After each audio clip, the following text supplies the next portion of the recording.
Good morning, students. In this lecture, we are going to discuss economic effects of monopoly. In that, first point is advantages of monopoly. Yes, so let us discuss one by one the different advantages of monopoly. The first point is economies of large scale production. Definitely, if there is only one seller in the market, it means large number of customers are there. So, firm can produce output at a large scale. જો large scale ઉપર production કરશે તો ફર્મને ઘણા બધા benefit થશે. તો આ benefit ક્યાં ક્યાં હોઈ શકે? તો technical economies, yes, monopoly firm ease of a big size and so it can secure various technical economies like it can afford to buy best and up-to-date specialized machinery for each type of work. Then it can utilize all its waste materials and go for the by products. મોનોપોલીમાં જો આવા બધા machines afford કરી શકતી હોય firm, તો by product છે એનું મેન્યુફેક્ચર કરી શકે અને વેસ્ટ મટીરિયલને યુઝ કરી શકે. It can also have its own department for the research and development, which may help to improve the quality of the product, and that is why this kind of benefits can be possible only in the monopoly. Then, second point is marketing economies. Yes, if firm is going for the large scale production, at that time number of marketing economies are there. Just for example, it can maintain a specialized marketing department which may not be possible for the competitive firm because competitive firm છે એમાં ઘણી બધી firm હશે અને customers છે એ બધા વચ્ચે distribute થઈ જશે. બટ મોનોપોલી છે તો એમાં એને માર્કેટિંગ ડિપાર્ટમેન્ટ એસ્ટાબ્લિશ કરી અને એ બેનિફિટ લઈ શકે છે. It can buy its all raw material, store and other purchases at concessional price. Yes, જ્યારે તમે લાર્જ ક્વોન્ટિટીમાં મટીરિયલ પરચેસ કરો તો તમને કન્સેશનલ પ્રાઇસ ઉપર રો મટીરિયલ મળી જાય. So under monopoly firm can get marketing economies. It can also secure special concessional rates from transport companies, or it can afford to have its own transport system. Yes, જે transportation company છે એની પાસે પણ concession લઈ શકે અને કાં પછી એ પોતાની જ ટ્રાન્સપોર્ટેશન સિસ્ટમ છે એ ઊભી કરી શકે because there is only one firm in the market. The next is no waste of competitive advertisement. If there is only one firm, then why we should go for the advertisement? એક જ firm હોય તો મોનોપોલિસ્ટ advertisement કરવાની requirement જ નથી. Customer has no substitute available in the market because there is only one firm, and that is why firm has not to waste money or resources on the advertisement. Then minimization of risk and uncertainty. Yes, under monopoly firm can minimize its risk and uncertainty. Large number of firms If large number of firms are there, it means greater will be the uncertainties and more difficult will be the task of management. But under monopoly, there is only one seller, and that is why આ જે uncertainty છે એને તમે reduce કરી શકો છો. One more thing is that a monopoly firm is in a better position to spread its risk than a competitive firm. With its large technical, financial, managerial resources, monopoly firm can diversify its production. Monopoly firm પાસે ઘણા બધા resources છે, large company છે, તો એ શું કરશે? પોતાના જે રિસોર્સિસ છે ને એને ડાયવર્સિફાય કરી દેશે. પ્રોડક્શન જુદી જુદી વસ્તુનું કરશે. એવું તો નથી કે હું એક જ વસ્તુનું પ્રોડક્શન કરું. હું મારું રિસ્ક છે, હાલો કદાચ લોસ થાય તો એક પ્રોડક્ટમાં જાય, બીજી બધી પ્રોડક્ટ જે મારી મોનોપોલી છે એ તો ચાલી શકશે. એટલે મોનોપોલીમાં છે એ ફર્મ છે એ પોતાના રિસ્કને ડાયવર્સિફાય કરી અને અનસર્ટેનિટીને પોતાના રિસોર્સિસને ડાયવર્સિફાય કરી રિસ્ક અને અનસર્ટેનિટીઝ છે એને રિડ્યુસ કરી શકે છે. દેન production adjustable during depression. Yes, during the time of depression, when there is fall in the demand, at that time monopoly firm can adjust its production. Generally શું થતું હોય કે ડિપ્રેશનના ટાઈમમાં ડિમાન્ડ રિડ્યુસ થઈ જાય, અને જો ડિમાન્ડ રિડ્યુસ થઈ જાય તો માર્કેટમાં સપ્લાય વધી ગયું, તો હવે તમારે જો સ્ટોક ક્લિયર કરવો હોય તો પ્રાઇસ રિડ્યુસ કરવી જ પડે. બટ મોનોપોલીમાં ફર્મ શું કરશે કે જો ડિપ્રેશનનો ટાઈમ હશે ને તો આઉટપુટ સ્ટોપ કરી દેશે, પ્રોડક્શન પ્રોસેસને રોકી દેશે, and that is why it has not to reduce the price and during the great depression of 30s આપણે ઘણીવાર આ વાત થઈ ગઈ છે, ઘણી બધી વર્લ્ડની કન્ટ્રીઝ છે એની ગવર્મેન્ટે મોનોપોલીને એન્કરેજ કરી હતી. શું કામ કે જો મોનોપોલી હોય તો તમે પ્રોડક્શન છે એ ગમે ત્યારે સ્ટોપ કરી શકો, એટલે તમે પ્રોડક્શન સ્ટોપ કરી દો એટલે આઉટપુટ ઓછું થઈ જ જાય. બટ જો પરફેક્ટ કોમ્પિટિશન હોય ને તો તમે એવી રીતે પ્રોડક્શન ગમે ત્યારે સ્ટોપ કરી શકો નહીં. The next is stability in the production and prices. Yes, under monopoly, જે મોનોપોલિસ્ટ છે ને એ પ્રાઇઝીસમાં બહુ વધારે ફ્લક્ચ્યુએશન્સ નહીં લઈ આવે. He likes to remain its price more or less stable. Every now and then એ પોતાની પ્રાઇસ છે એ ક્યારેય ચેન્જ કરશે નહીં, because by doing so customer opinion છે એને કદાચ એની એડવર્સમાં જઈ શકે અને એવું મોનોપોલિસ્ટ છે એ અફોર્ડ કરી શકે નહીં.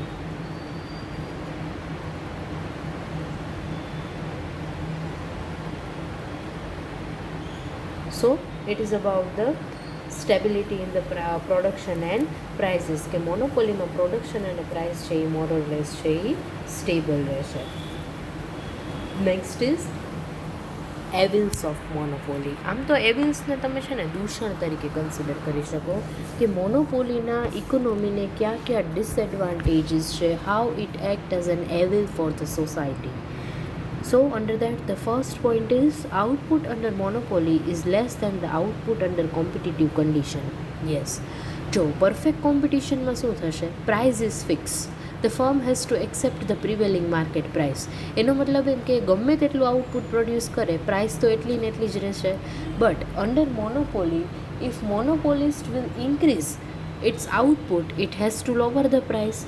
એટલે મોનોપોલીમાં ફર્મ છે એ આઉટપુટ છે પરફેક્ટ કોમ્પિટિશન જેટલું પ્રોડ્યુસ નહીં કરે, because by doing so it has to sacrifice its profit. Perfect કોમ્પિટિશનમાં ફર્મ શું કરે છે કે જ્યાં સુધી એવરેજ કોસ્ટ મિનિમમ પોઈન્ટ ઉપર નહીં આવે ત્યાં સુધી પ્રોડક્શન કર્યા જ કરશે આઉટપુટનું. પણ મોનોપોલીમાં ફર્મ છે એ એવરેજ કોસ્ટને મિનિમમ થવાની રાહ નહીં જોવે. જ્યાં માર્જિનલ કોસ્ટ અને માર્જિનલ રેવન્યુ ઇક્વલ થઈ જાય ને એ પોઈન્ટ ઉપર આઉટપુટ સ્ટોપ. બટ મોનોપોલીમાં શું થશે કે જો માર્જિનલ કોસ્ટ અને માર્જિનલ રેવન્યુ ઇક્વલ થઈ જાય છે પણ ત્યારે એવરેજ કોસ્ટ ફર્મની મિનિમમ નથી તો પણ મોનોપોલિસ્ટ છે એ આઉટપુટ પ્રોડ્યુસ કરવાનું બંધ કરી દેશે, બિકોઝ જો હવે એ આગળ પ્રોડક્શન કરશે તો એને પ્રાઇસ છે એ રિડ્યુસ કરવી પડે. The next point is monopoly price is higher than the perfect competitive prices. Yes, definitely competitive માર્કેટની જે પ્રાઇઝીસ હોય એના કરતાં મોનોપોલીમાં પ્રાઇસ હાયર જ હોય. આપણે પહેલાં જ ડિસ્કસ કર્યું હતું under perfect competition price is equals to MC is equals to MR, but under monopoly price is always greater than the MC is equals to MR. Under monopoly consumer pays a higher price which is generally higher than the marginal cost of the product. Yes, એટલે તો monopoly profit મળે છે કે મોનોપોલીમાં marginal cost છે એના કરતાં price છે એ always higher જ હોય છે.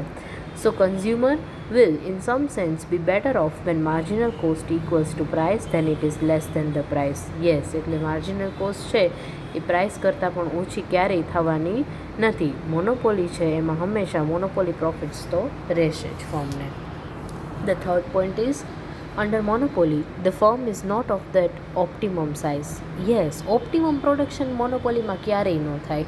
એનું રીઝન ઓપ્ટિમમ આઉટપુટ ક્યારે હોય, આપણે ક્યારે કહી શકીએ કે firm is in the optimum size when firm produces at the minimum point of average cost curve when marginal revenue is equals to marginal cost. But if firm is going to do it in the monopoly at that time it has to reduce the price, but no firm will do it. કોઈ મોનોપોલિસ્ટ છે એ એવું કરે નહીં કે જો optimum production કરવા માટે થઈને એવરેજ કોસ્ટ મિનિમમ થવાની ટ્રાય કરે તો પ્રાઇસ રિડ્યુસ કરવી પડે. એક જ વસ્તુ મોનોપોલીમાં કોઈ પણ પ્રોબ્લેમ છે ને તો એનો એક જ આન્સર સોલ્યુશન છે કે firm can only decide one thing, either price or output. If it wants to increase the price it has to reduce the output, and if it wants to sell more increase the output, at that time it has to reduce the price. And that is why firm is not in the optimum size under a monopoly, because if it produces at the optimum level at that time it has to reduce the price. The next point is monopoly firm limits the sovereignty of the consumer. Yes,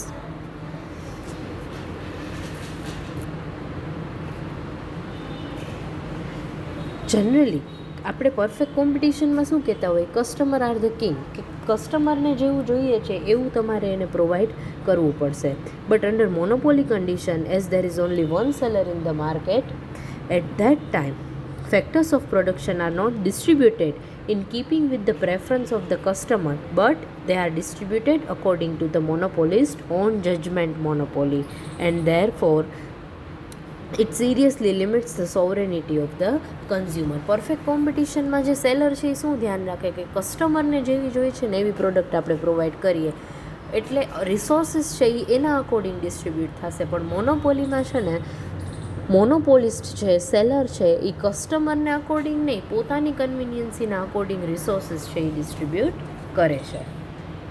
the next point is monopoly retards technical progress. આ point એમાં સ્કીપ થઈ ગયો છે, but આપણે discuss કરી લઈએ. Yes, મોનોપોલિસ્ટ છે એનો એઇમ શું હોય? Only achieve maximum profit. That is the only aim under the monopoly. Sometimes he does not consider it worthwhile to replace his old equipment by the modern one. ઘણીવાર છે ને માર્કેટમાં નવી ટેકનોલોજીવાળા મશીન્સ અવેલેબલ હોય તો પણ મોનોપોલિસ્ટ છે ને એને અડોપ્ટ નહીં કરે. એનું રીઝન શું છે કે if he will adopt new machinery at that time it has to incur expenses. But already એક જ સેલર છે, એને ખબર જ છે કે કસ્ટમર્સ પાસે બીજો કોઈ સબસ્ટિટ્યૂટ છે જ નહીં. Y he need to replace the old machinery with the new one? And that is Y monopoly છે એ ટેકનિકલ પ્રોગ્રેસ છે ને એને એક્સેપ્ટ કરતું નથી. But if V talk about the competitive market, જ્યારે માર્કેટમાં કોમ્પિટિશન હોય ને તો જેવી માર્કેટમાં નવી ટેકનોલોજી આવે ને તરત જ અડોપ્ટ થઈ જાય. And a monopolist can afford to be inefficient and lethargic. But perfect કોમ્પિટિશનમાં જે સેલર છે એવું અફોર્ડ કરી શકે નહીં. મોનોપોલીમાં કદાચ એ ઓલ્ડ મશીનરીથી પ્રોડક્શન કરે તો ચાલે, because customer has no choice. But if the seller do it in the perfect competition, at that time it may have to lose all its customers. એટલે નવી ટેકનોલોજી આવે, કાંઈક નવા ઇન્વેન્શન હોય તો એની માટે નવી મશીનરીની રિક્વાયરમેન્ટ હોય, બટ મોનોપોલીમાં ફોર્મ જો એને એક્સેપ્ટ ન કરે તો એ ચાલે. ધ નેક્સ્ટ ઇઝ, બટ એ વસ્તુ આપણી માટે તો સારી નથી જ ને કે નવી ટેકનોલોજી અવેલેબલ છે, steel we have to purchase the product which is produced with the old technology. The next is unfair practices. Yes, monopolists adopt unfair practices to prevent new entry of the firms. મોનોપોલિસ્ટ છે ને નવી ફર્મને entry ન કરે એ માટે એને અટકાવવા માટે થઈને ગમે તે અનફેર પ્રેક્ટિસીસ છે એ કરી શકશે. નોટ ઓન એટલે આમાં શું થશે કે ઘણીવાર શું થતું હોય કે કોઈ ફોર્મ એન્ટર થઈ ગઈ તો મોનોપોલિસ્ટ શું કરશે કે એને રો મટીરિયલની અવેલેબિલિટી નહીં થાય, ટ્રાન્સપોર્ટેશનના ઇસ્યુ થાય, કોઈ એવા બાય લેજિસ્લેશન આપણે ટાઈપ્સ ઓફ મોનોપોલીમાં જોયું કે કોપીરાઇટ કે પેટન્ટ લઈ લીધા હોય તો ડેફિનેટલી કોઈ નવું માર્કેટમાં એન્ટર થઈ શકે નહીં. એટલે આવા જે આવું કરે તો આને અનફેર પ્રેક્ટિસીસ કહેવાય કે આમાં કસ્ટમરને લોસ થાય અને બીજી કોઈ ફોર્મ છે એ માર્કેટમાં આવી શકે નહીં.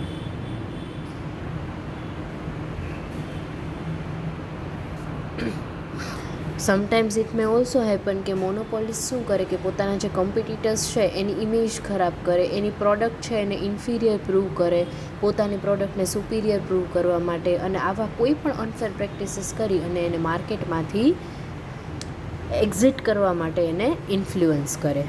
The next point is exploitation of the consumers and factors of production. Yes, sometimes actually many times monopolist છે એ કન્ઝ્યુમર્સ અને ફેક્ટર્સ ઓફ પ્રોડક્શન છે એનું એક્સપ્લોઇટેશન કરે છે, શોષણ કરે છે.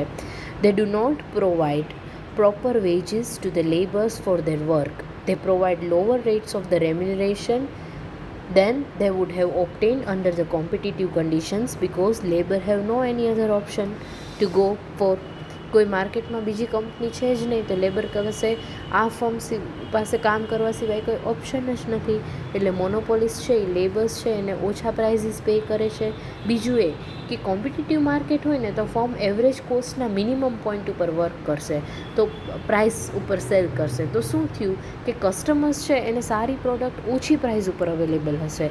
But under monopoly firm is not doing that. Firm is not waiting for to be average cost to be minimum, but it will sell before that point. Average cost minimum થાય એ પહેલાં જ firm છે એ output stop કરીને cell કરે છે, તો customers છે એને સાવ મિનિમમ પ્રાઇસે પ્રોડક્ટ છે એ અવેલેબલ થાય નહીં. So under monopoly exploitation of consumers and factors of production both are there by the monopolist. Then deliberate restriction of output. Yes, આપણે પહેલાં જ સમજ્યા કે ફર્મ છે એ એવરેજ કોસ્ટ મિનિમમ થાય ત્યાં સુધી આઉટપુટ ઇન્ક્રીઝ કરી શકે છે. બટ મોનોપોલીમાં ફર્મ એવું કરતી નથી. એનું રીઝન શું છે કે જો આઉટપુટ ઇન્ક્રીઝ થશે તો પ્રાઇસ એને ડિક્રીઝ કરવી પડશે, તો એને મોનોપોલી ગેઇન મળે નહીં. And that is Y under monopoly firm will deliberately restrict the output, because by doing so it has to sacrifice its profit. The next is monopolies increase income inequalities. Yes, monopolies છે ને income inequality ને increase કરે છે. Under competitive condition, all the firms in the industry will earn only normal profits in the long run. આપણે એ સમજી ગયા છીએ. Perfect competition છે તો એમાં ફર્મને લોંગ રનમાં ખાલી નોર્મલ પ્રોફિટ જ થાય. But under monopoly the firm is able to earn monopoly profits or supernormal profits even in the long run, because it has control over the price. Large part of the supernormal profit consists of the interest and profit which normally accrues to the rich and the capitalist classes of the society. The income of this class goes on increasing, while on the other hand, because of the exploitation of the laborers and consumers, their incomes will decline or increase at the low rate in the monopoly. એટલે શું થશે કે મોનોપોલીમાં આ જે લોકો છે જે cell કરે છે એ લોકો સુપર નોર્મલ પ્રોફિટ અર્ન કરશે અને રિચ ક્લાસમાંથી બિલોંગ કરતા હોય, પણ જે મિડલ ક્લાસ પીપલ છે કાં તો એ લોકોની ઇન્કમ ડિક્રીઝ થશે અને જો ઇન્ક્રીઝ થશે તો એ પણ સાવ ઓછા રેટથી ઇન્ક્રીઝ થશે કે જેને તમે કન્સિડર પણ ન કરી શકો. The last point is out of control. Yes, in some countries like USA, the monopoly problems goes beyond the monopoly control of some specific industries. ઘણી બધી ઇન્ડસ્ટ્રીઝ એવી છે યુએસએ જેવી કન્ટ્રીઝમાં કે જેમાં મોનોપોલી ઉપર કોઈ કંટ્રોલ જ નથી રહ્યો. It has extended to the control of the entire economy by the government and even public opinion through newspapers. Yes, government છે એના થ્રુ પણ કંટ્રોલ થતો નથી અને મોનોપોલી છે એ આઉટ ઓફ કંટ્રોલ થઈ ગયું છે. સો because of this reason we can say that monopoly is regarded as the social evil, and various measures have been taken into recent years to reduce the effect of monopoly and control the monopoly worldwide. So it is about the evils of monopolies કે society માટે monopoly છે એ કેવી રીતે evil તરીકે consider થાય છે. The next point is control and regulation of monopolies. Yes, how we can control the monopoly. મોનોપોલીને તમે reduce કરવી છે, એની ઉપર કંટ્રોલ રાખવો છે, રેગ્યુલેટ કરવા માટે કયા કયા પોઈન્ટ્સ છે? Let us discuss. Under that the first is separation of unfair practices. Yes, the aim of this method is to control the monopoly by various types of unfair practices should be controlled, which monopoly firms usually adopt for driving out the competitors. Monopoly firm છે ને એ કોમ્પિટિટર્સને માર્કેટમાંથી બહાર કાઢવા માટે જેટલી પણ unfair practices કરે છે ને એને કંટ્રોલ કરવું, દેટ ઇઝ ધ ફર્સ્ટ એમ. સે for example, which includes destructive dumping, cutthroat competition, price cutting, boycott, etc. આવા બધા મેથડથી તમે આ અનફેર પ્રેક્ટિસીસને રોકી શકો છો કે માર્કેટમાં કોમ્પિટિશન ક્રિએટ કરો, બોયકોટ કરો, જેની મોનોપોલી છે એનો બહિષ્કાર કરો કે અમે તમારી પ્રોડક્ટ પરચેસ કરશું નહીં. પ્રાઇસ કટિંગ, ગવર્મેન્ટ એવું ડિસાઇડ કરે કે પ્રાઇસને રિડ્યુસ કરો. ડમ્પિંગ, યસ, ફોરેન કન્ટ્રીમાં ઓછી પ્રાઇસે સેલ કરો, આપણી કન્ટ્રીમાં છે એ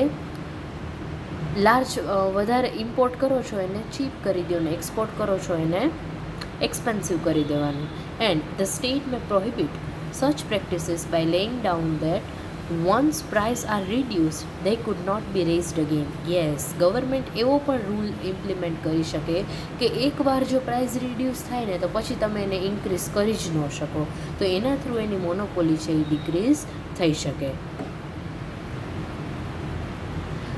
And that is why Professor Piku has observed that attempts to maintain potential competition by preventing the employment of clubbing devices can at best be only partially successful. Yes, એટલે અહીંયા શું કહે છે, કોમ્પિટિશન માર્કેટમાં હશે ને તો તમે મોનોપોલી છે એને પ્રિવેન્ટ કરી જ શકશો, ડેફિનેટલી મોનોપોલીને તમે રોકી જ શકો. The next point is control of prices and profit. Yes, government can decide the maximum price and the maximum profit margin. Government એવું decide કરી લે, if you know about the MRP, that is maximum retail price, કે એનાથી વધારે પ્રાઇસમાં કોઈ પણ seller છે એ માર્કેટમાં સેલ કરી શકે નહીં. તો જો મોનોપોલિસ્ટની મેક્સિમમ પ્રાઇસ ડિટરમાઇન થઈ જાય તો એના તો મોનોપોલી પ્રાઇઝીસ છે એ એટલા બધા ઇન્ક્રીઝ થઈ શકે નહીં. Same way, state may fix the maximum rate of profit that can be distributed on the capital of a concern and lay down that if the actual profits earned are higher, prices must be lowered. એટલે જો profit છે એ બહુ વધારે થતા હોય કોઈ પણ ફોર્મને તો એની પ્રાઇઝીસ છે એ ડિક્રીઝ કરી દેવી જ પડે. એટલે સ્ટેટ બાય લો આવા જો રૂલ્સ ઇમ્પ્લિમેન્ટ થાય તો આપણે મોનોપોલીમાં જ્યાં અનનેસેસરી ખૂબ વધારે પ્રોફિટ અને પ્રાઇઝીસ છે એને આપણે રિડ્યુસ કરી શકું. But there are certain practical difficulties.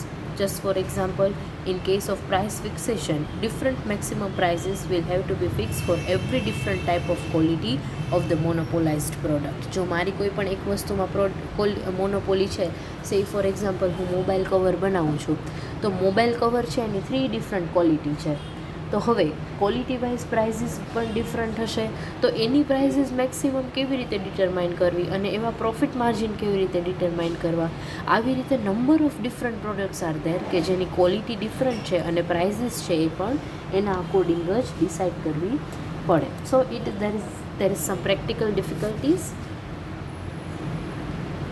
બીજું, we have to decide કે કઈ પ્રાઇસ છે એ રિઝનેબલ પ્રાઇસ છે which will be fair for the producers as well as the affordable for the consumers. Price એવી ડિટરમાઇન કરવાની કે જેમાંથી પ્રોડ્યુસરને પ્રોફિટ થાય અને કન્ઝ્યુમર એને ઇઝીલી અફોર્ડ કરી શકે. The next point is regulation of monopolies through taxation. Yes, the state can also regulate monopolies through taxes and subsidies. Yes, મોનોપોલીઝને રેગ્યુલેટ કરવા માટે ટેક્સીસ અને સબસિડીઝ છે ને એ પણ એક સારો વે છે.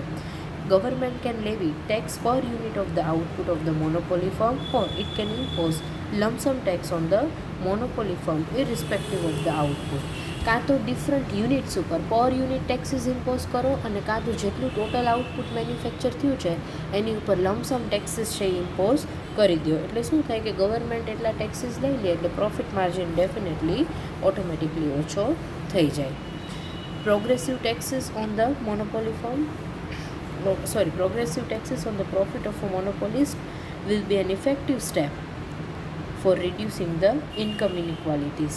Yes, જો progressive taxation policy government implement કરે તો આ ઇન્કમ ઇનઇક્વાલિટી છે એને અપ ટુ સર્ટેન એક્સટેન્ટ છે એ રિડ્યુસ કરી શકાય.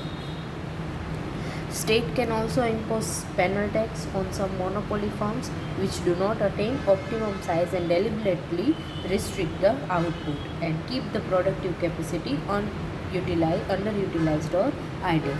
Say for example, મારી ફર્મમાં જે મશીનરી છે એની કેપેસિટી 50,000 યુનિટ્સ પ્રોડ્યુસ કરવાની છે, but still I am producing only 30,000 units. Why? Because if I am increasing the output more than 30,000 I have to reduce the price. તો કોઈ firm છે એ deliberately પોતાની જે કેપેસિટી છે એને યુઝ નથી કરતી અને પ્રોડક્શન એના કરતાં ઓછું કરે છે, તો એવી ફર્મ માટે પેનલ ટેક્સ ઇમ્પોઝ કરો સો they will produce at the optimum level. The next point is encouragement of the competition. Yes, it is also important method for controlling the monopolies and preventing their growth. That is encouragement of the competition. ગવર્મેન્ટે છે ને નવા entrepreneurs છે એને encourage કરવાના છે to enter into the market. If new firms are enter in the industry at that time monopoly છે એ ઓટોમેટિકલી રિમૂવ થઈ જાય. Competing firms should be given all the facilities so as to enable them effectively to face the competition. Just for example, firms which can compete with the monopoly firm may be given subsidies and tax concessions. Yes, અત્યારે કોઈ ફર્મની monopoly છે અને નવી firm માર્કેટમાં enter થાય છે તો એ નવી ફર્મ માટે થઈને ગવર્મેન્ટે સબસિડીઝ પ્રોવાઈડ કરવી જોઈએ, ટેક્સ કન્સેશન પ્રોવાઈડ કરવું જોઈએ so that monopoly can be reduced. The next point is anti-monopoly legislation. Yes.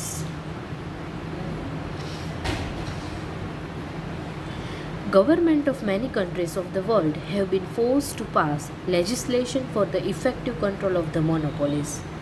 The formation of the combinations is prohibited by laws.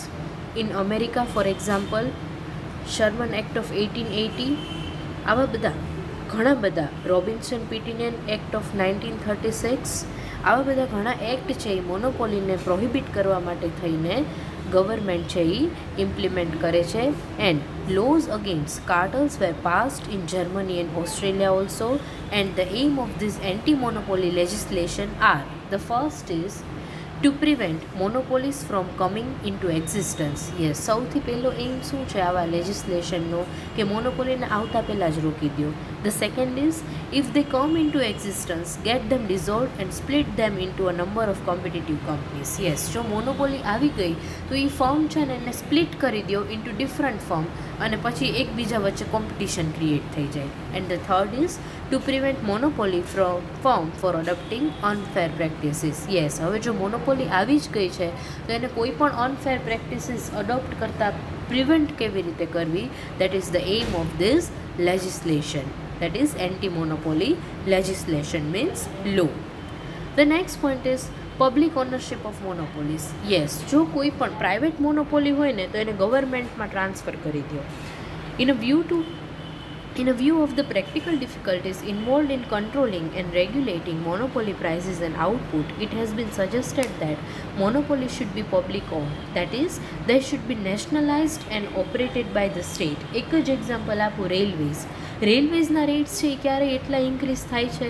No, because એનો એમ શું છે? Public welfare, social welfare. But જો private monopoly હોય ને તો એનો એમ maximum profit earn કરવાનો હોય, so they will charge high prices because they are not working only for the public welfare.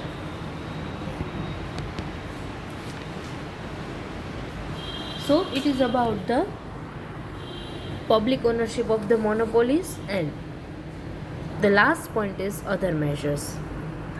Other measures suggested for the control and regulation of the monopolies, we may mention the formation of the Purchasers Association to increase the bargaining position of the consumers against monopolies, and the use of the publicity and public supervision. Yes, જો તમે Purchasers Association create કરી દો ને તો consumers બધા એક થઈ જાય અને એનો બાર્ગેનિંગ પાવર છે એ ઇન્ક્રીઝ થઈ જાય. So they can prevent monopolists from charging high prices. So it has been suggested that periodical investigation may be made into the affairs of the monopolies, and the report of this investigation be given wide publicity, and this is likely to act as a check on the abuse of monopoly power. એટલે જો આવું investigation periodical થાય અને એનો જે reports છે એને તમે પબ્લિકલી મૂકી દો તો એના લીધે શું થશે કે આ જે લોકો છે એ મોનોપોલીને કેવી રીતે સ્ટોપ પ્રિવેન્ટ કરવી એની માટે વધારે ઇન્ફ્લુઅન્સ થશે અને આ જે બાર્ગેનિંગ પાવર છે એ કન્ઝ્યુમરનો ઇન્ક્રીઝ થશે. And we can reduce the exploitation of the consumer by doing such things. So these are the points through which we can control the monopoly in the market. So now we are done with this chapter and as well as with this unit. 2 chapters હતા આ યુનિટમાં. The first was perfect competition and the second is monopoly. So in next lecture we are going to start the second unit, which is price discrimination. Thank you very much. See you all in the next session.